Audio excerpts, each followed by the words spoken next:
ನಮಸ್ಕಾರ ಕನ್ನಡಿಗರೇ, ನಮ್ಮ ಯೂಟ್ಯೂಬ್ ಚಾನಲನ್ನು ಲೈಕ್ ಮಾಡಿ, ಶೇರ್ ಮಾಡಿ, ಸಬ್ಸ್ಕ್ರೈಬ್ ಮಾಡಿ, ಸಪೋರ್ಟ್ ಮಾಡಿ. ಬೆಲ್ ಬಟನನ್ನು ಪ್ರೆಸ್ ಮಾಡಿ, ಸಬ್ಸ್ಕ್ರೈಬ್ ಮಾಡಿ. ಇವತ್ತಿನ ನಿನಗಾಗಿ ಧಾರಾವಾಹಿ ಸಂಚಿಕೆ ಏನಾಯಿತು ಎಂದು ನೋಡೋಣ ಬನ್ನಿ.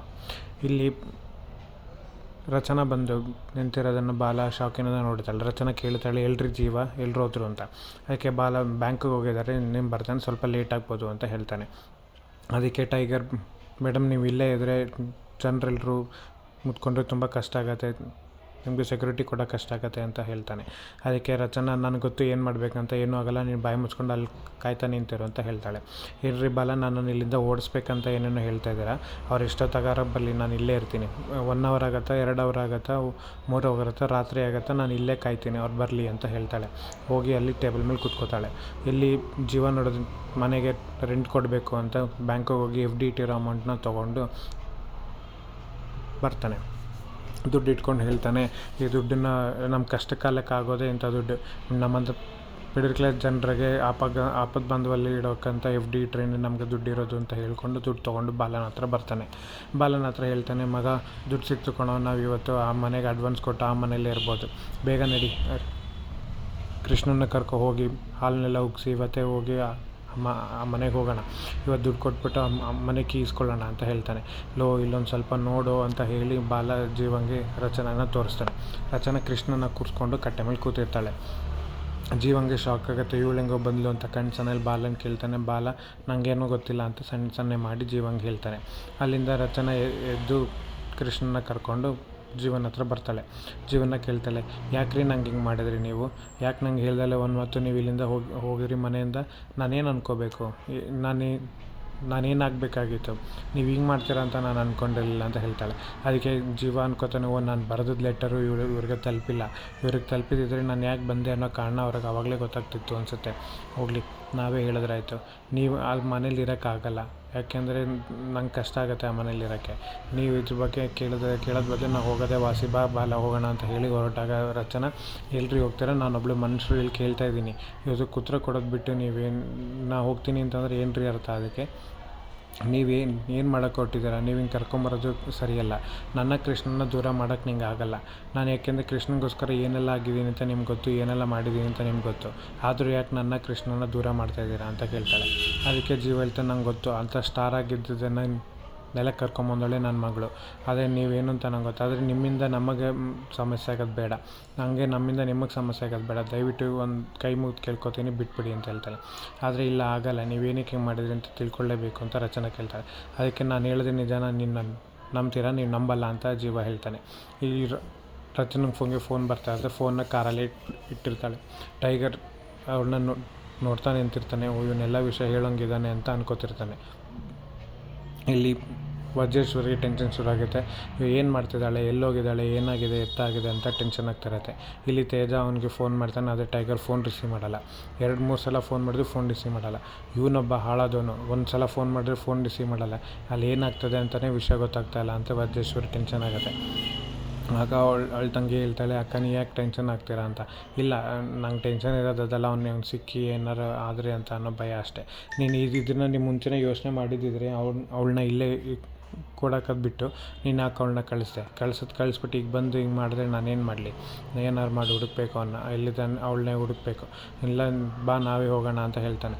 ಅದಕ್ಕೆ ಇಲ್ಲ ಅಕ್ಕ, ವೆಯ್ಟ್ ಮಾಡೋಣ ಇರಿ ಅಂತ ಹೇಳ್ತಾಳೆ. ಅದಕ್ಕೆ ಅಕ್ಕ, ನೀನು ಹಿಂಗೆ ಮಾಡಿದ್ರೆ ನಂಗೆ ಏನು ಗೊತ್ತಾಗುತ್ತೆ, ನನಗೇನು ಗೊತ್ತಿಲ್ಲ ಅಂತ ಹೇಳ್ತಾಳೆ. ಅದ್ರ ಬಿಡದಲ್ಲೇ ವಜ್ರೇಶ್ವರಿ ಮತ್ತು ಟೈಗರ್ಗೆ ಫೋನ್ ಮಾಡೋಕ್ಕೆ ಪ್ರಯತ್ನ ಮಾಡ್ತಾಳೆ, ಆದರೆ ಟೈಗರ್ ಫೋನ್ ರಿಸೀವ್ ಮಾಡಲ್ಲ. ಇಲ್ಲಿ ಜೀವ ಎಲ್ಲ ವಿಷಯ ಹೇಳೋ ಅಂಥದ್ರಲ್ಲಿರ್ತಾನೆ. ರಚನಾ, ನೀವು ಮಾಡಿದ್ದು ನನಗೆ ಸರಿ ಇಲ್ಲ ಅಂತ ಹೇಳಿದಾಗ ಜೀವ ಹೇಳ್ತಾನೆ, ನನಗೆ ಪ್ರಾಣ ಭಯ ಇದೆ, ನಾನು ಮನೇಲಿ ಇರೋದಕ್ಕಾಗಲ್ಲ, ಹೋಗಲಿ, ನನ್ನ ಪ್ರಾಣದ ಭಯ ಅಲ್ಲ, ಕೃಷ್ಣನ ಪ್ರಾಣಕ್ಕೆ ಏನಾರು ಆದರೆ ನಾನು ಅದಕ್ಕೆ ಜವಾಬ್ದಾರನಲ್ಲ, ಅದಕ್ಕೆ ನಾನು ಆ ಮನೇಲಿ ಇರಬಾರ್ದು ಅಂತ ನಾನು ಬಂದೆ ಹೊರತು ಇನ್ನೇನೂ ಅಲ್ಲ. ನೋಡಿ, ನಾನು ಹೇಳೋ ಸತ್ಯ ನಿಮ್ಗೆ ಹೇಳಿದ್ರು ನೀವು ನಂಬಲ್ಲ, ಯಾಕೆಂದರೆ ನನ್ನ ಮಾತು ನಿಮಗೆ ನಂಬಿಕೆ ಇಲ್ಲ, ಅದಕ್ಕೆ ನಾನು ಏನನ್ನು ಹೇಳೋಕ್ಕಾಗಲ್ಲ, ನಮ್ಮ ಬಿಟ್ಬಿಟ್ಟು ನಾವು ಹೋಗ್ತೀವಿ ಅಂತ ಹೇಳ್ತಾನೆ. ಟೈಗರ್ ಏನು ಹೇಳ್ತಾನೆ ಅನ್ನೋ ಭಯದಲ್ಲಿ ಇರ್ತಾಳೆ. ಆಯಿತು, ನೀವು ಹೇಳಿ, ಅದೇನು ಅಂತ ಹೇಳ್ತೀರಾ ಅಂತ ಹೇಳಿ ನಾನು ಕೇಳ್ತೀನಿ ಅಂತ ರಚನಾ ಹೇಳ್ತಾಳೆ. ಅದಕ್ಕೆ ಜೀವ ಹೇಳ್ತಾನೆ, ಇಷ್ಟೆಲ್ಲ ಆಗೋಕ್ಕೆ ಕಾರಣ ನಿಮ್ಮಮ್ಮ ನನ್ನ ಸಾಯ್ಸೋಕ್ಕೆ ಹೋಗಿದೆ, ನಿಮ್ಮಮ್ಮಗೆ ಇಷ್ಟ ಇಲ್ಲ ಅಂತ ಅಂದ್ಕೊಂಡಿದ್ದೆ, ಅದು ಇಷ್ಟು ಮಟ್ಟಿಗೆ ಅಂತ ಗೊತ್ತಿರಲಿಲ್ಲ ಅಂತ, ಅದಕ್ಕೊಂದು ಝಲಕ್ ತೋರಿಸ್ತೀನಿ ನೋಡಿ ಅಂತ ಹೇಳಿ ಫೋನ್ನ ಒಂದು ವೀಡಿಯೋ ಪ್ಲೇ ಮಾಡಿ ಕೊಡ್ತಾನೆ. ಅದನ್ನು ವೀಡಿಯೋ ಪ್ಲೇನ ನೋಡ್ತಾಳೆ. ಅವನು ಮೂಟೆನಲ್ಲಿದ್ದಾಗ ಒಂದು ವೀಡಿಯೋ ಮಾಡ್ಕೊಂಡಿರ್ತಾನೆ, ರೌಡಿಗಳೆಲ್ಲ ಅವನ್ನ ಹೊಡಿತಾ ಇರೋದನ್ನು ಸ್ಪೀಡಲ್ಲಿ ರೆಕಾರ್ಡ್ ಆಗಿರುತ್ತೆ. ಇದನ್ನು ಟೈಗರ್ ನೋಡಿ ಶಾಕ್ ಆಗ್ತಾನೆ. ಅದಷ್ಟೇ ಅಲ್ಲ, ಅದು ಮುಂದಕ್ಕೆ ಏನಿರುತ್ತೆ ಅಂತಂದರೆ ಅದನ್ನು ನೆಕ್ಸ್ಟ್ ವಜ್ರೇಶ್ವರಿ ಬಂದು ಜೀವಂಗೆ ಹೊಡಿತಿರೋದು ಆ ವಿಡಿಯೋದಲ್ಲಿರುತ್ತೆ. ವಜ್ರೇಶ್ವರಿ ಹೇಳ್ತಾಳೆ, ನಾನು ಕಟ್ಟಿದ ಕೋಟೆ ಅದು, ನಾನು ಬೆಳೆಸಿದ ರಚನೆನ, ಅವಳನ್ನ ಚಿಕ್ಕ ವಯಸ್ಸಿಂದ ಇಲ್ಲಿಗೆ ಬೆಳೆಸಿರೋದು ದುಡ್ಡು ಮಾಡ್ಕೊಂಡಿರೋದು, ದುಡ್ಡನ್ನ ನೋಡ್ಕೊಂಡು ಆರಾಮಾಗಿರೋಕ್ಕೆ. ಅವಳೊಂಥರ ಮಿಷಿನ್ ಇದ್ದಂಗೆ, ಅವಳು ದುಡ್ಕೊಂಬರಬೇಕು, ನಾವು ಅದನ್ನು ಕುತ್ಕೊಂಡು ತಿನ್ನಬೇಕು. ಈ ಕಾರಣಕ್ಕೆ ನಾನು ಬೆಳೆಸಿದ್ರೆ ನೀನು ಯಾವನೋ ಬಂದು ಅವಳನ್ನ ಮುಟ್ಟಿದ್ರೆ ನಾನು ಸುಮ್ಮನೆ ಇರಬೇಕಾ? ನೀನು ಬಂದು ಇದನ್ನ ಹಾಳು ಮಾಡಿದ್ರೆ ನಾನು ಅದಕ್ಕೆ ಸುಮ್ಮನೆ ಇರ್ತೀನ? ನಿನ್ನನ್ನೇ ಸಾಯಿಸಿದ್ರೆ ಹಾಗೆಲ್ಲ ಸರಿ ಹೋಗುತ್ತೆ. ಅದಕ್ಕೆ ನಾನು ನಿನ್ನ ಇವತ್ತಂತೂ ಬಿಡಲ್ಲ, ನಿನ್ನ ಸಾಯಿಸ್ತೀನಿ ಅಂತ ಹೇಳ್ತಾಳೆ. ಆ ಹೇಳಿರೋ ವಿಡಿಯೋ ಚೆನ್ನಾಗಿ ರೆಕಾರ್ಡ್ ಆಗಿರುತ್ತೆ. ಆದರೆ ರಚನೆಗೆ ಇದನ್ನೆಲ್ಲ ನೋಡಿ ಅಮ್ಮ ಹೀಗೆ ಮಾಡಿದ್ರೆ ಅನ್ನೋ ಒಂದು ತಲೆಯಲ್ಲಿ ಓಡ್ತಾ ಇದ್ದಂಗೆ ಅವಳಿಗೆ ಶಾಕ್ ಆಗಿ ಏನು ಮಾತಾಡಬೇಕಂತ ಗೊತ್ತಾಗಲ್ಲ. ಪಾಪ ಕಣ್ಣಲ್ಲಿ ನೀರು ತುಂಬ್ಕೊಂಡಿರ್ತಾಳೆ. ಇದೇ ಸಮಯಕ್ಕೆ ವಜ್ರೇಶ್ವರಿ ಟೈಗರ್ಗೆ ಫೋನ್ ಮೇಲೆ ಫೋನ್ ಮಾಡ್ತಾಯಿರ್ತಾಳೆ. ಆದರೆ ಟೈಗರ್ ಫೋನ್ ರಿಸೀವ್ ಮಾಡಲ್ಲ. ವಜ್ರೇಶ್ವರಿಗೆ ಟೆನ್ಷನ್ ಆಗುತ್ತೆ. ಇಲ್ಲಿ ಏನು ಆಗ್ತಾಯಿದೆಯೋ ಏನು ಬಿಡ್ತಾಯಿದೆಯೋ ಒಂದೂ ಅರ್ಥ ಆಗ್ತಾಯಿಲ್ಲ. ಅವ್ರು ಎಲ್ಲಿದ್ದಾರೋ ಏನೋ ಎತ್ತನೋ ಅಂತನೋ ಗೊತ್ತಾಗ್ತಾಯಿಲ್ಲ ಅಂತ ಇವಳು ಟೆನ್ಷನಲ್ಲಿರ್ತಾಳೆ. ನಾನು ಮಾತು ತೊಗೊಂಡಿದ್ದೀನಿ, ರಚನಾ ಅದನ್ನೆಲ್ಲ ನಂಬಲ್ಲ ಅಂತ. ಸೊ ಅವಳು ಹಂಗೆ ಮದುವೆ ಆಗ್ತೀನಿ ಅಂತಲೂ ಮಾತು ಕೊಟ್ಟಿದ್ದಲ್ಲ ಅಕ್ಕ. ಆದರೆ ಇವಾಗ ಜೀವನ ಮದುವೆ ಆಗಿದ್ದಾಳಲ್ಲ, ಹಾಗೆ ಈ ಮಾತನ್ನ ನೀವು ಹೆಂಗೆ ನಂಬ್ತೀರಾ ಅಂತ ವಜ್ರೇಶ್ವರಿನೇ ಕೇಳ್ತಾಳೆ. ಟೈಗರ್ಗೆ ಏನು ಮಾಡೋಕ್ಕೆ ಹೊರಟಿದ್ದಾನೋ ಅಂತ ಗೊತ್ತಿಲ್ಲ ಅಂತ ವಜ್ರೇಶ್ವರಿಗೆ ಫೋನ್ ಮಾಡಿ ಹೇಳ್ತಾನೆ. ಟೈಗರ್ ಫೋನ್ ಮಾಡ್ತಾರೆ ಅಂದರೆ ವಜ್ರೇಶ್ವರಿ ಕಾಲ್ ರಿಸೀವ್ ಮಾಡಿದಾಗ ಟೈಗರ್ ಹೇಳ್ತಾನೆ, ಮೇಡಮ್ ಇವನು ಎಲ್ಲನೂ ನಾವೇನು ಮಾಡಿದ್ವು ಅದನ್ನೆಲ್ಲ ರೆಕಾರ್ಡ್ ಮಾಡ್ಕೊಂಡು ರಚನಾ ಮೇಡಮ್ಗೆ ತೋರಿಸಿದ್ದಾನೆ. ನಮ್ಮ ಕತೆ ಮುಗೀತು ಮೇಡಮ್, ಎಲ್ಲ ಗೊತ್ತಾಯಿತು ಅವ್ರಿಗೆ ಅಂತ ಹೇಳಿದಾಗ ವಜ್ರೇಶ್ವರಿ ಕುಸ್ತು ಸೋಫಾ ಮೇಲೆ ಕೂತ್ಕೋತಾಳೆ. ಇಲ್ಲಿ ರಚನಂಗೆ ಎಲ್ಲ ವಿಷಯ ತಿಳ್ಕೊಂಡ್ಮೇಲೆ ಅವಳಿಗೆ ಏನು ಮಾಡಬೇಕಂತ ಗೊತ್ತಿಲ್ಲದೆ ಮೌನವಾಗಿ ಕೂತ್ಬಿಟ್ಟಿರ್ತಾಳೆ. ಆವಾಗ ಜೀವ ಹೇಳ್ತಾನೆ, ಇದು ಯಾವುದೂ ನಿಮ್ಮನ್ನು ನಿಮ್ಮ ಮನೆಯವರಿಂದ ಬೇರೆ ಮಾಡಬೇಕು ಅನ್ನೋ ಉದ್ದೇಶ ನಮ್ಮದಲ್ಲ. ನಿಮಗೆ ನಿಜ ಸತ್ಯ ಏನು ಅನ್ನೋದು ಗೊತ್ತಾಗಬೇಕಿತ್ತು, ಇವಾಗ ಗೊತ್ತಾಗಿದೆ. ಆದರೆ ನೀವು ಬೇಜಾರು ಮಾಡ್ಕೊಳ್ಳೋದಲ್ಲ ಅರ್ಥ ಇಲ್ಲ. ನೋಡಿ, ನಾನು ಬೇಕಾದ್ರೆ ಇರ್ತೀನಿ, ಆದರೆ ನನ್ನ ಕೃಷ್ಣಂಗೆ ಪ್ರಾಣ ಅಪಾಯ ಆಗುವಂಥ ಮನೇಲಿ ನಾನು ಇರೋದಕ್ಕಾಗಲ್ಲ. ನಿಮ್ಗೆ ಎಷ್ಟೊಂದು ಸಲ ನಾನು ಹೇಳಿದೆ ಹಿಂಗೆ ಈ ವಿಷಯ ಇರೋದು ಹೀಗೆ ಅಂತ, ಅದೇ ನೀವು ನಂಬಲೇ ಇಲ್ಲ. ನಿಮ್ಗೇನು ಹೇಳಿದ್ರು ನೀವು ಕೇಳೋಂಥ ಪರಿಸ್ಥಿತಿಯಲ್ಲೇ ಇರಲಿಲ್ಲ. ಅದಕ್ಕೆ ನಾವೇನು ಹೇಳೋಕ್ಕೆ ಹೋಗಲಿಲ್ಲ ನಿಮಗೆ. ಈಗ ನೋಡಿ, ಕೃಷ್ಣಂಗೆ ಏನಾರು ಆದರೆ ನಾನು ಸುಮ್ಮನೆ ಇರೋದಕ್ಕಾಗತ್ತಾ ಅಂತ ಹೇಳ್ತಾಳೆ.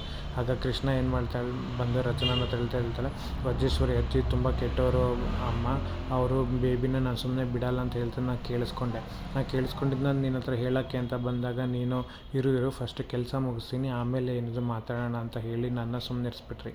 ಆಮೇಲೆ ನನಗೆ ಗೊತ್ತಾಯಿತು ನಾನು ಹೇಳಿದ್ರೆ ನೀವು ನಾನು ನಂಬಲ್ಲ ಅಂತ. ಯಾಕೆಂದರೆ ಡೈನಿಂಗ್ ಟೇಬಲ್ ಮೇಲೆ ಅಮ್ಮ ರಾಜೇಶ್ವರಿ ಹೇಳ್ಬೇಕಾದ್ರೆ ನೀವು ಹೇಳಿದ್ರಿ,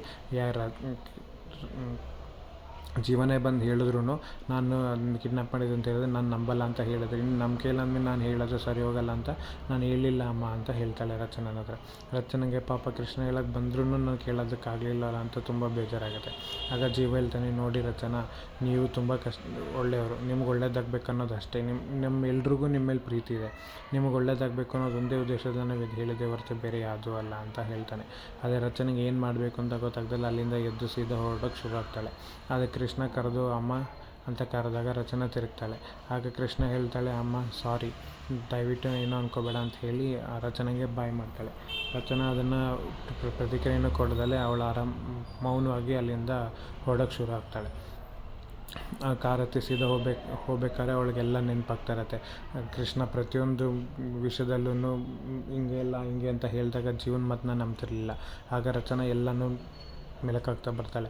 ಫಸ್ಟ್ ಟೈಮ್ ನಾನು ಅವನ್ನ ಮೀಟ್ ಮಾಡಿದಾಗ ಹಿಂಗೆ ಅಂತ ಹೇಳಿದ್ದಕ್ಕೆ ನೀನು ಯಾಕೆ ಮೀಟ್ ಮಾಡಿದೆ ಅಂತ ಕೇಳಿದ್ದು, ಹಾಗೆ ಒಂದು ಸಲ ಬಂದಾಗ ನೀನು ಹಂಗೆ ಮಾಡಬಾರ್ದಿತ್ತು ಅಂತ ಬೈದಿತ್ತು. ಫಸ್ಟ್ ಟೈಮ್ ರಚನಾ ಹತ್ರ ಅವ್ನ ಮನೇಲಿದ್ದಾಗ ಇದನ್ನೆಲ್ಲ ಕಾರಣ ನಿಮ್ಮ ಅಮ್ಮನೇ ಅಂತ ಹೇಳಿದಾಗ ನಮ್ಮದೇ ಹೋಗಿದ್ದಿದ್ದು. ಹಾಗೆ ಕೃಷ್ಣನ ತಾತನ ಜೊತೆ ಸೇರಿಕೊಂಡು ಪ್ಲ್ಯಾನ್ ಮಾಡಿದಾಗ ಸಿಗಾಕೊಂಡಿದ್ದು ಹೇಳಿದಾಗಲೂ ಅವ್ಳು ನಂಬಲಿಲ್ಲ. ಹಾಗೆ ಈಗ ರೀಸೆಂಟಾಗಿ ಕಿಡ್ನಾಪ್ ಆದಾಗಲೂ ನಾನು ಬಿಡ್ಸ್ಕೊಂಬಂದು ಅಂದಾಗಲೂ ಕೇಳಿಲ್ಲ.